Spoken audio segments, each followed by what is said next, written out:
Sebenarnya populariti Tan Sri Muhyiddin dengan orang Melayu, pengundi Melayu, jauh lebih tinggi daripada Datuk Seri Hadi Awang. Agak konsisten throughout.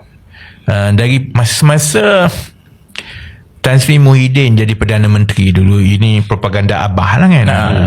Sebenarnya memang approval rating dia dan sokongan pengundi Melayu tinggi kat dia tau. Dan dalam tempoh daripada 2018 sehinggalah sekarang, tidak ada Perdana Menteri yang boleh mengatasi populariti Tan Sri Muhyiddin dengan approval rating dia semasa dia jadi Perdana Menteri. Pasal apa pula dah hampa percaya kat cakap Rafizi ni? Tapi sebenarnya aku memang akui Tan Sri Muhyiddin Yassin sememangnya lebih popular dan lebih diterima oleh ramai orang berbanding Tok Guru Haji Hadi. Secara personal, aku memang setuju dengan Rafizi Ramli. Tapi geng, sebelum aku nak ulas pasal konten Rafizi Ramli ni, aku nak clarify siap-siap geng. Konten aku ni bukan untuk merendahkan sesiapa, mengutuk, menghina sesiapa. Aku respect dekat Abah Tan Sri Muhyiddin Yassin geng. Dan aku akui Abah Tan Sri Muhyiddin Yassin adalah PM paling prihatin yang pernah ada, yang pernah aku jumpa selama ni. Cuma aku tak syok ada sebilangan pihak yang menuding jari, lepas tu pick claim pula, jadikan penerangan Rafizi ni sebagai hujah dan pegangan. Kita pun tahu Rafizi ni pun dia cerdik untuk menghasut dan memecah belahkan sesama kita.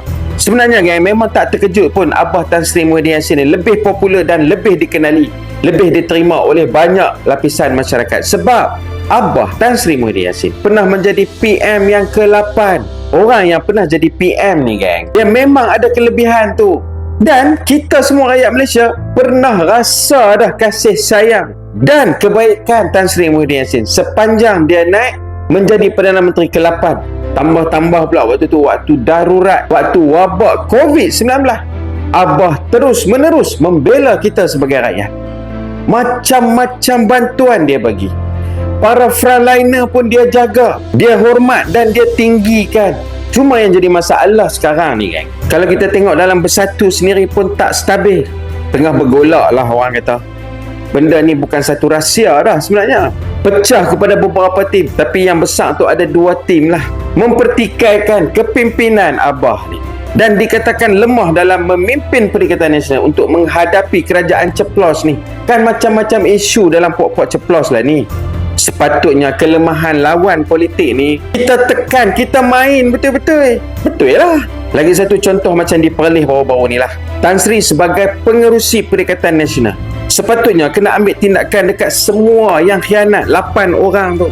Tapi kalau kita tengok yang ambil tindakan cuma PAS. Bila istana minta calon MB, nama calon MB, sepatutnya ketua gabungan Perikatan Nasional ni kena mesyuarat bersama gabungan, parti-parti gabungan, dan hantar nama berdasarkan keputusan gabungan, bukan pergi hantar nama calon parti.